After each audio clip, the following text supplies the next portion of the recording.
Kajian subuh kita pada pagi hari ini untuk mengingatkan kita akan hadirnya bulan Rabiul Awal yang sering disebut oleh masyarakat kita sebagai muslim adalah bulan Maulid. Keutamaan umat Nabi Muhammad SAW yang paling utama adalah yang wajib kita syukuri dari Allah Subhanahu wa taala adalah bahwa setiap umat Nabi Muhammad itu sudah dijamin masuk surganya Allah Subhanahu wa taala.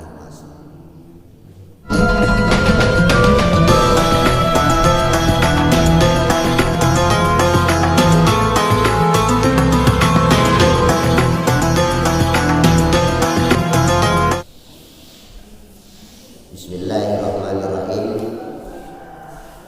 Assalamualaikum warahmatullahi wabarakatuh.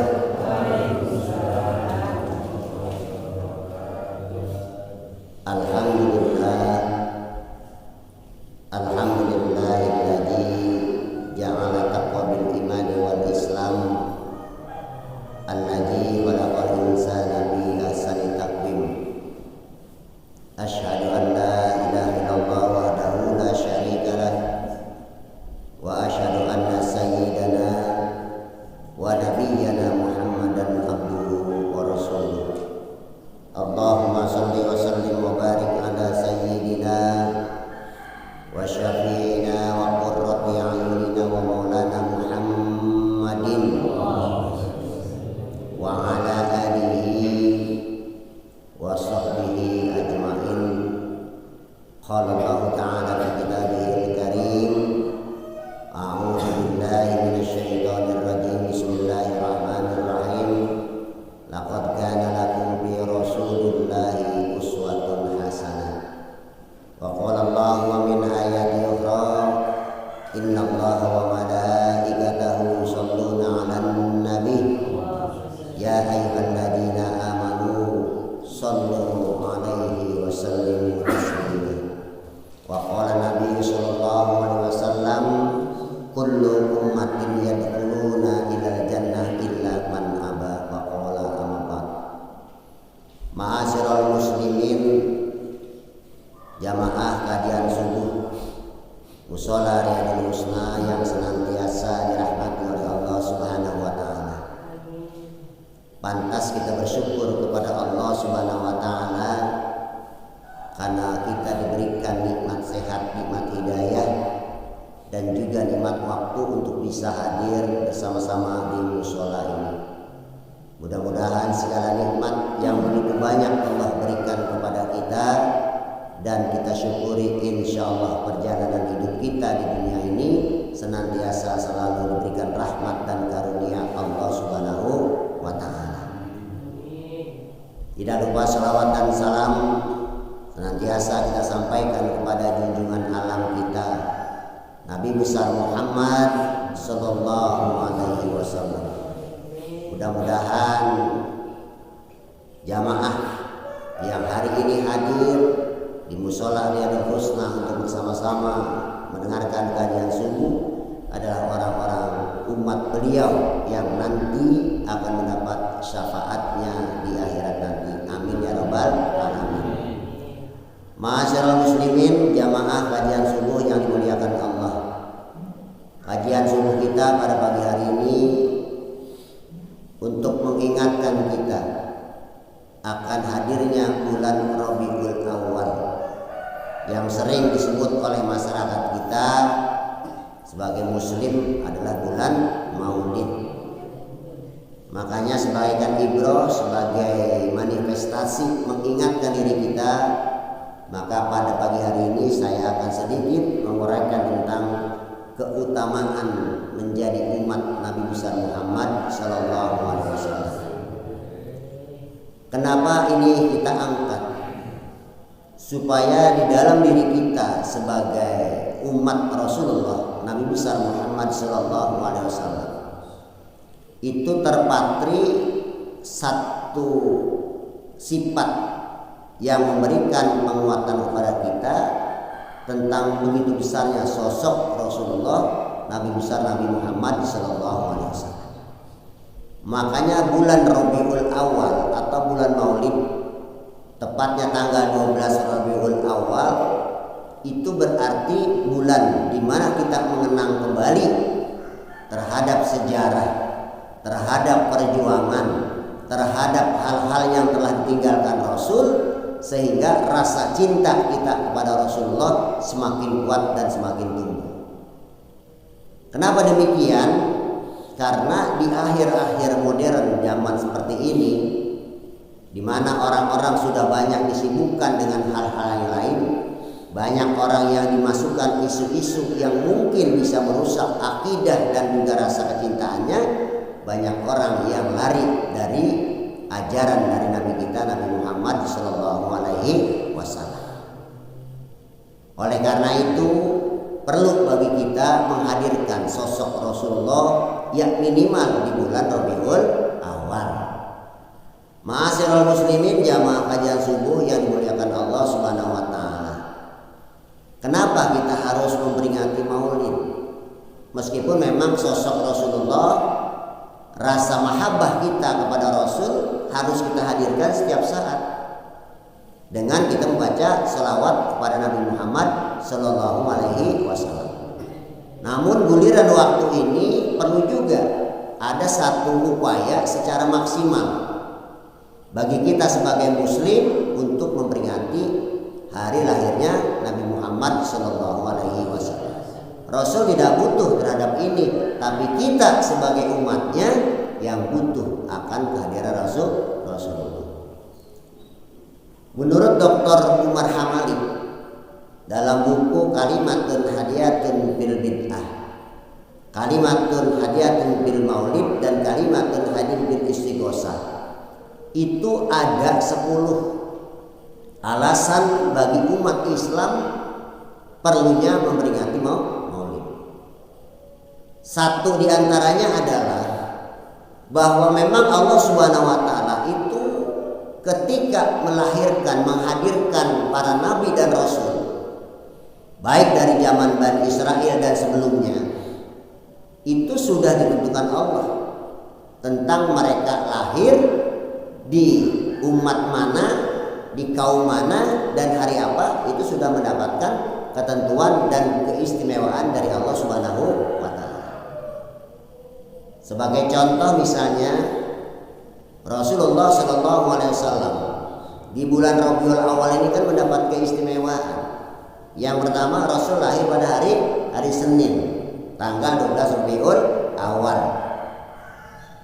Kemudian Rasul hijrah dari Mekah ke Madinah juga pada bulan Rabiul Awal. Bahkan Rasul diangkat oleh Allah Subhanahu Wa Taala pada usia 40 tahun untuk menangkan sebagai Rasul juga di bulan Rabiul Awal. Bahkan Rasulullah SAW meninggal dunia juga pada bulan Rabiul Awal. Jadi istimewa. Nah, oleh karena itu, yang pertama dalam kaitan pentingnya memperingati Maulid ini adalah Allah memberikan keistimewaan kepada hari lahir dan tempat di mana para Rasul dan Nabi dilahirkan. Dalam kisah diceritakan ketika Rasulullah Shallallahu Alaihi Wasallam diberikan satu perintah oleh Allah untuk Isra wal Mi'raj dari Masjidil Haram ke Masjidil Aqsa dan dinaikkan oleh Allah Subhanahu Wa Taala ke Sidratul Muntaha. Ketika Rasulullah Shallallahu Alaihi Wasallam sebelum berangkat ke Sidratul Muntaha, Rasul diperintahkan oleh malaikat Jibril, wahai Muhammad, sebelum engkau menghadap Allah Subhanahu wa taala, tolong kau berhenti sejenak di tempat ini. Apa kata Muhammad? Wahai Jibril, apa yang harus aku lakukan di tempat ini? Kata Jibril, wahai Muhammad, Allah menginginkan kamu untuk sholat sunat 2 rakaat di tempat ini. Tidak banyak tanya, tidak banyak rewel, lalu Rasul melaksanakan sholat sunat 2 rakaat. Kalau kita makan kadang-kadang nanya untuk apa, mengapa kan gitu? Tidak. Setelah selesai sholat, kemudian Rasul bertanya, wahai Jibril, tentu saja Allah begitu menghormati tempat ini sampai-sampai aku disunahkan untuk melaksanakan salat sunat 2 rakaat. Kira-kira tempat ini apa wahai Jibril? Kemudian kata malaikat Jibril, wahai Muhammad, tempat ini adalah tempat Bethlehem, di mana Nabi Isa dilahirkan. Engkau dilaksanakan salat sunat 2 rakaat sebagai penghormatan bahwa Allah telah mengirim Rasul sebelum kamu, Nabi Isa alaihissalam, dan dilahirkan di sini. Jadi artinya apa? Ternyata hari lahir dan tempat sangat diistimewakan oleh Allah Subhanahu wa taala. Sekarang pertanyaannya sederhana. Tempat lahir dan hari lahir Nabi Isa saja diutamakan oleh Allah Subhanahu wa taala, apalagi Nabi kita Nabi Muhammad sallallahu alaihi wasallam. Tentu bagi kita perlu memberikan satu penguatan. Kenapa ini sampaikan? Karena banyak orang-orang di antara kita yang katanya meremehkan tentang peringatan Maulid. Hadirin jamaah kajian subuh yang dimuliakan Allah Subhanahu wa taala. Kita sebagai umat Nabi Muhammad itu adalah umat pilihan dibanding umat-umat yang lain. Sejak umat Nabi Adam, kemudian Nabi Isa, dan disempurnakanlah umat-umat di dunia ini, yaitu dengan umat Nabi kita Nabi Muhammad sallallahu alaihi wasallam. Secara fisik, secara lama, secara umur, secara wujud dan jasad pasti beda antara umat-umat terdahulu dengan umat Nabi Muhammad. Secara fisik saja umat-umat Nabi terdahulu bentuk tinggi badannya itu luar biasa. Dalam kitab risalah para rasul dan nabi itu diceritakan bahwa umat Nabi Daud itu tingginya paling pendek itu 4 meter. Berarti tingginya semusola ini ya. Kemudian tinggi dari umat Nabi Nuh itu paling pendek 3,5. Bayangkan tinggi dari Nabi Adam alaihi salam. Makanya di Mekah itu ada semacam ya, tentang benar tidaknya, ada katanya sepeda Nabi Adam alaihi salam. Dan memang tinggi-tinggi. Tetapi yang mengutamakan daripada umat Rasulullah kita adalah bahwa kita ini umat pilihan Allah Subhanahu wa taala. Kenapa? Karena dipimpin oleh seorang pemimpin yang menjadi pilihan Allah. Apa kata Allah? Wa ma arsalnaka illa rahmatan lil alamin. Tidak aku utus engkau Muhammad ke dunia ini kecuali menjadi rahmat untuk sekalian alam. Rahmat ini bukan bagi manusia saja, rahmat ini juga bagi seluruh makhluk hidup yang ada di muka bumi ini. Maka penciptaan Rasul didasarkan kepada kekuatan keutamaan Allah, bahwa Nabi kita menjadi rahmat sekali. Rahmat itu artinya petunjuk. Rahmat itu artinya mengubah satu kebaikan. Makanya kalau kita baca sejarah dari hal terkait dengan rahmat ini saja, kita lihat zaman dulu bahwa ketika zaman jahiliyah itu kan mereka malu kalau seandainya memiliki anak seorang perempuan. Malu ketika lahir ternyata perempuan, maka langsung dibunuh. Kalau tidak dimasukkan ke dalam tanah, maka mereka dialirkan ke dalam sungai entah kemana. Kenapa malu? Karena aib.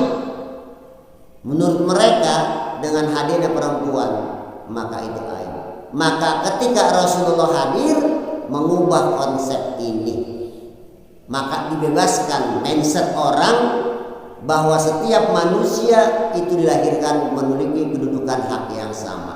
Semuanya ciptaan Allah. Kalau diangkat tuh harkat derajat seorang perempuan. Makanya sekarang hati-hati nih, yang mengangkat derajat Rasulullah untuk perempuan kan Rasul.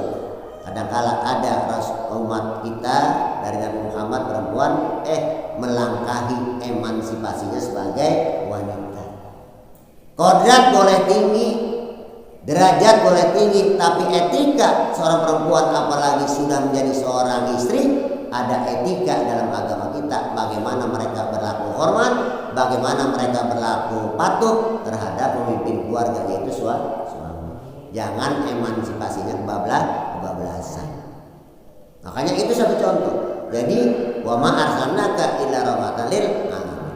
Kemudian apa kata Allah? Laqad kana lakum fi rasulillahi uswatun hasanah. Yang paling utama diperbaiki oleh Rasul adalah bagaimana perilaku akhlak kehidupan manusia. Hidup dari saling bunuh-membunuh, benci-membenci, kemudian hujat-menghujat pada waktu itu, tidak kenal saudara, tidak kenal famili, tidak kenal teman, tidak kenal keluarga, banyak dilakukan. Maka Rasul mencoba hadir di tengah dengan konsep memperbaiki akhlak dan berhasil.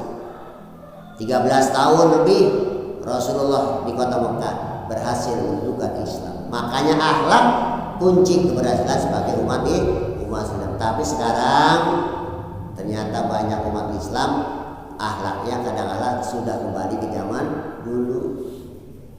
Hujat menghujat sudah menjadi tradisi, benar gak? Bunuh-membunuh terjadi, fitnah memfitnah antara pimpinan dan bawahan, antara teman dan sebagainya. Masya Allah.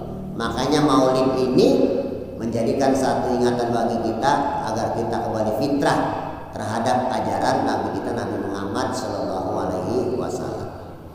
Jamaah kajian subuh yang dimuliakan oleh Allah Subhanahu Wa Taala.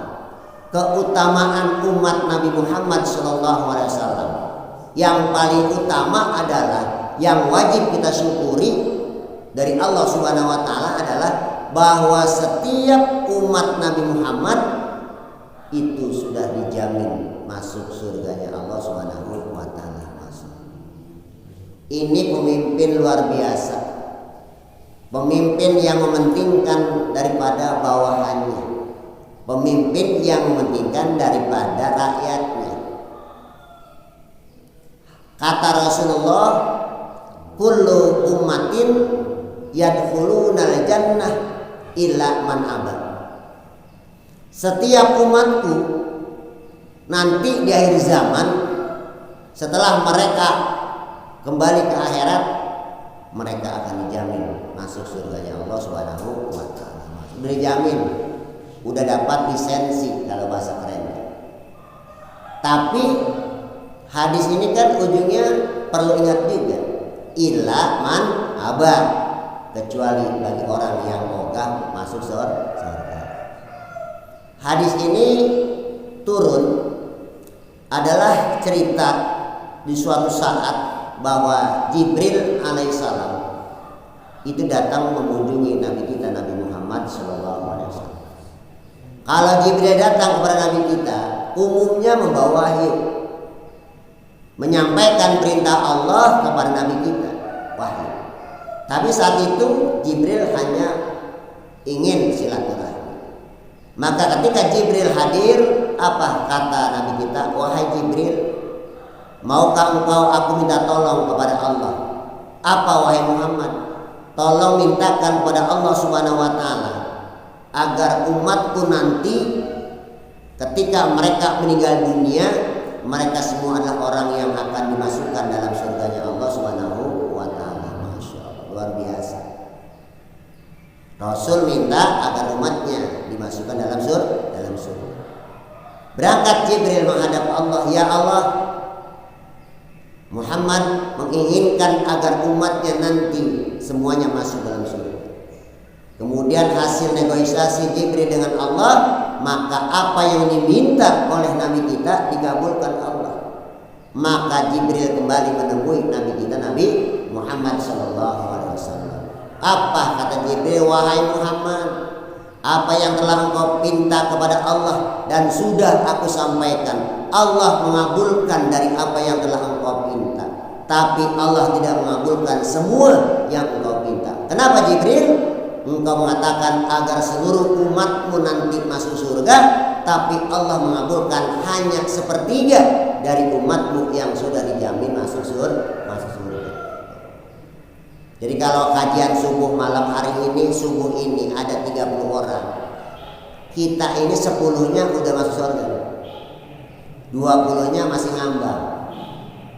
Yang ngambang yang berat bukan ya? Enak banget yang 10 udah masuk surga, kita belum.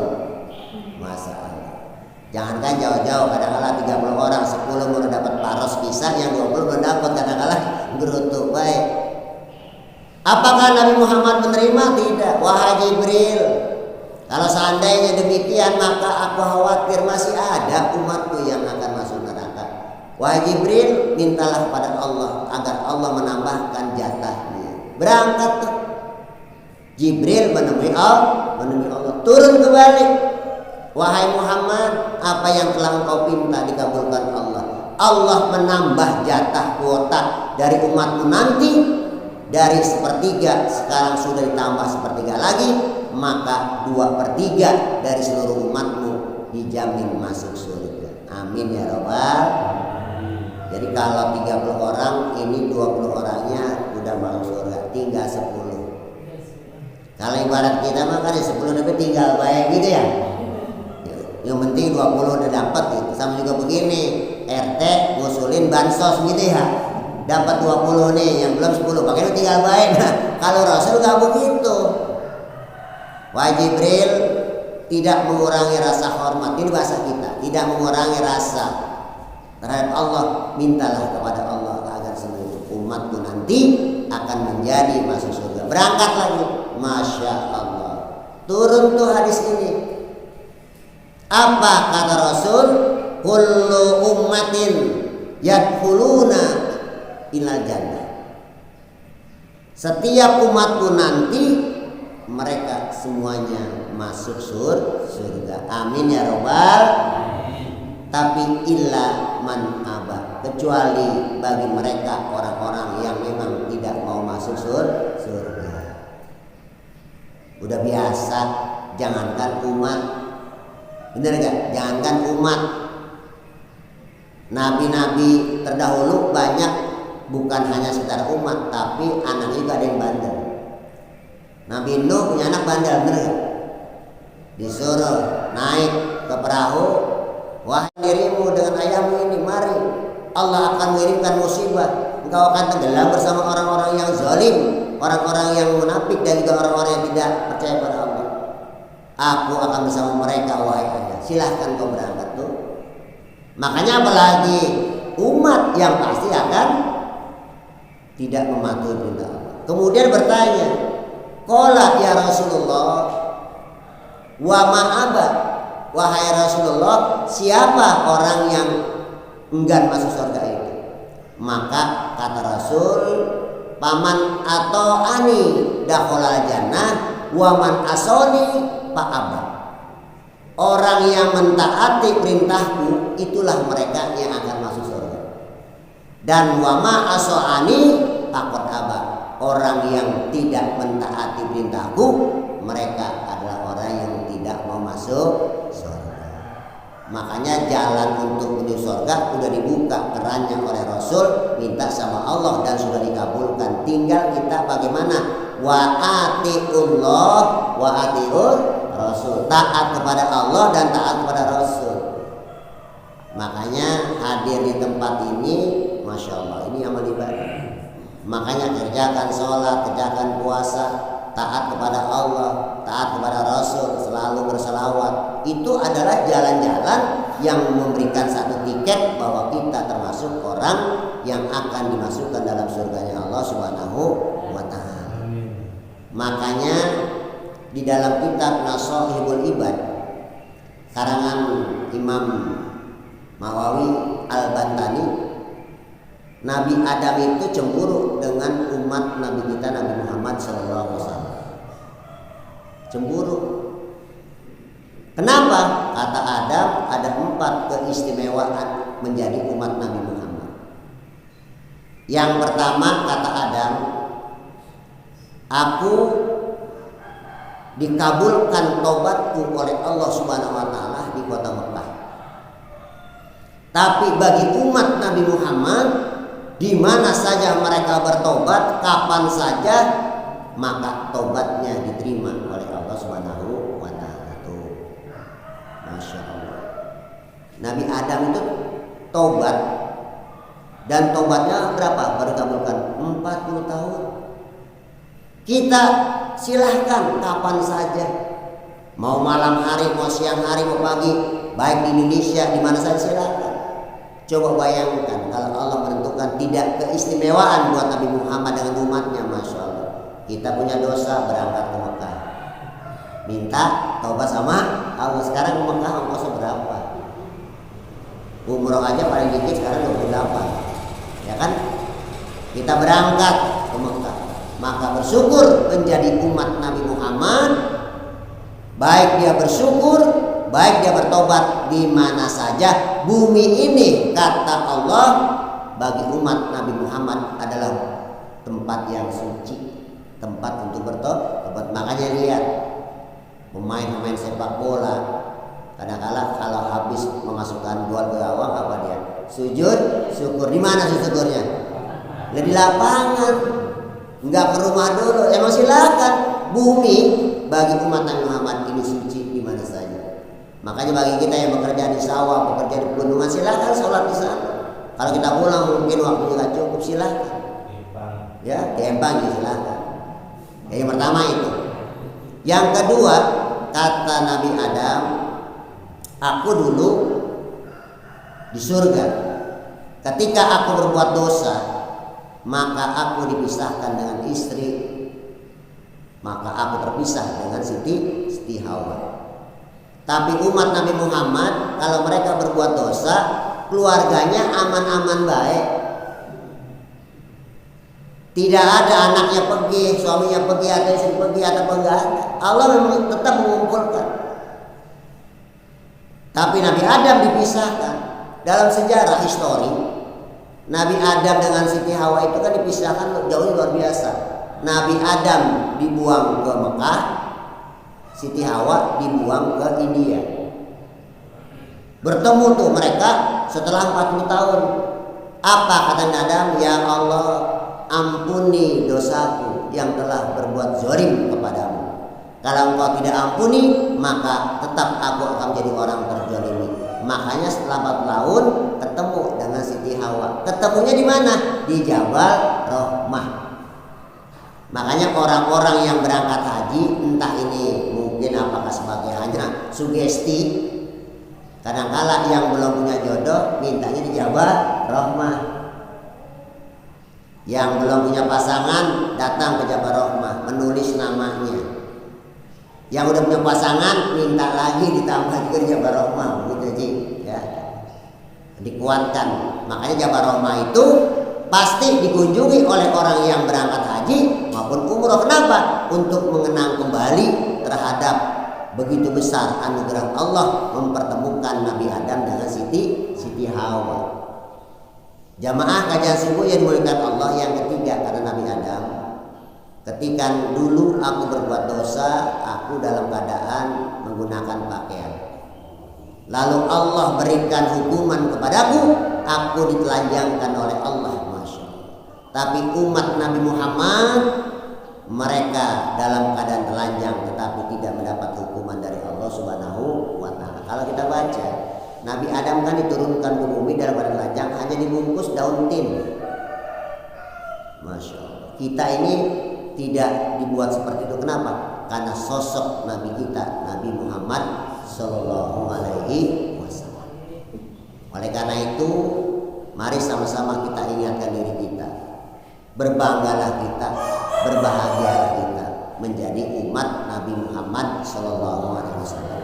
Bagaimana bangganya menjadi umat? Bukan hanya sekedar bangga, bukan hanya sekedar lisan, tapi lihat dalam Al-Quran, Innallaha wa malaikatahu shalluna 'alan nabi ya ayyuhalladzina amanu shallu 'alaihi wasallim.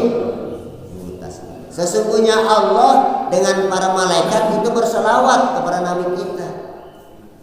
Wahai orang-orang yang beriman, sampaikan salam penghormatanmu kepada nabimu, yaitu Nabi Muhammad Sallallahu Alaihi Wasallam. Makanya minimal untuk tetap menghadirkan diri kita bangga kepada Nabi kita, bukan hanya sekedar menjalankan perintahnya, maka lazimkan kita berselawat kepada Nabi Muhammad SAW. Kenapa? Dengan selawat kita ditolong di alam barzah. Dengan selawat kita ditolong di padang mahsyar. Masya Allah. Aisyah pernah bertanya kepada Rasulullah, wahai Rasulullah, begitu banyaknya umat-umat yang telah diciptakan Allah di dunia ini, dan nanti mereka akan dibangkitkan dari alam kubur dan dikumpulkan di padang mahsyar.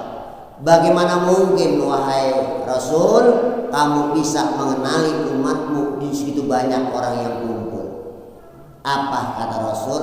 Wahai Aisyah, mudah bagiku untuk mengenal umatku. Ada dua yang akan menjadi identitas dari umatku, dan nanti mereka akan aku tahu bahwa itu umat. Yang pertama, setiap umatku di bagian dahinya akan bersinar tanda nurnya Allah.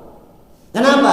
Karena mereka di dunia sering berwudu, dikenalin. Yang kedua, aku akan tahu bahwa itu umatku karena mereka berselawat selama hidup di dunia.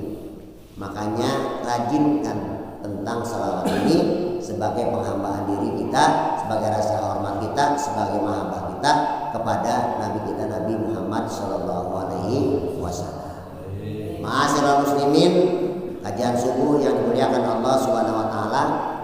Mungkin ini yang dapat saya sampaikan dalam kajian subuh ini, bahwa memang mari sama-sama dengan hadirnya bulan Rabiul Awal, mari sama-sama kita ingatkan diri kita.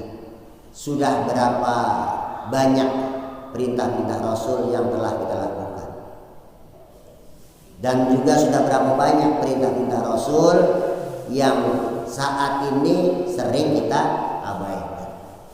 Islam itu amat multidimensi terhadap bagaimana cara ibadahnya. Makanya ada dua rumah besar bagi orang Islam.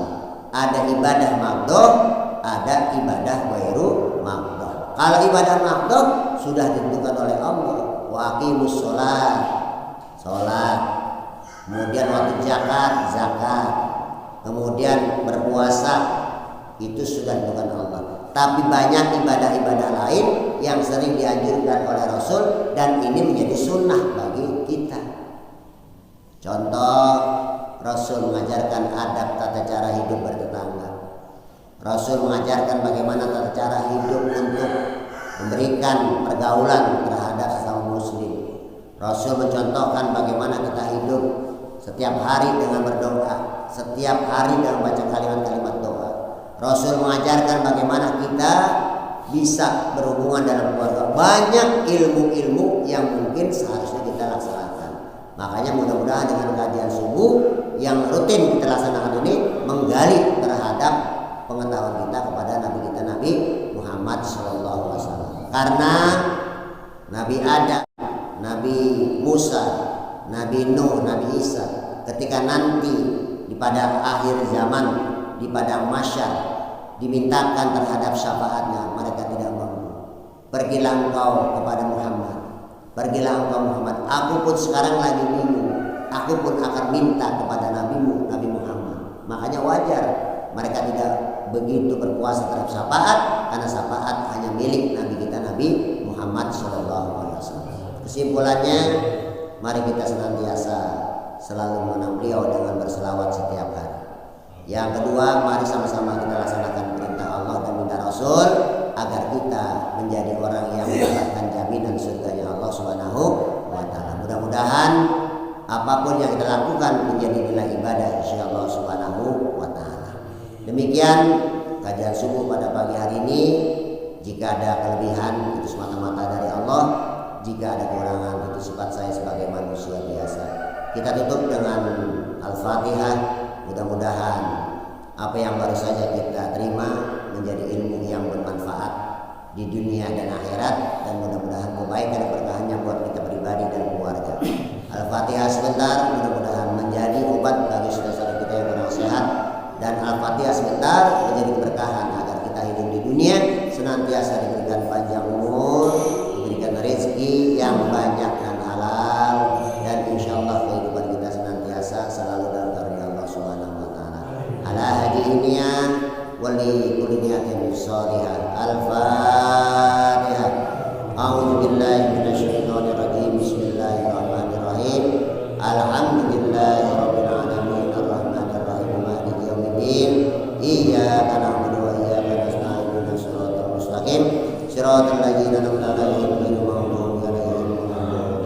وابونا يا كريم اللهم بحق الفاتحة وسر الفاتحة وبكرمة الفاتحة يا بارئ الرحم يا قاسم القوم اللهم اغفر أمة سيدنا محمد اللهم ارحم أمة سيدنا محمد اللهم استر أمة سيدنا محمد اللهم اجبر أمة سيدنا محمد ربنا هب لنا من أزواجنا وذرياتنا قرة أعين واجعلنا للمتقين إماما ربنا يا الله آتنا في الدنيا حسنة وفي الآخرة حسنة وقنا عذاب النار والحمد لله رب العالمين.